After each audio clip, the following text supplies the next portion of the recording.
Sorry, it gets me every time.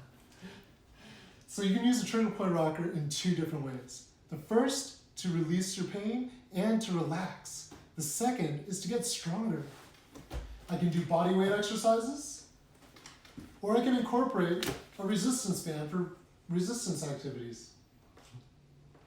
What's nice is that you can use this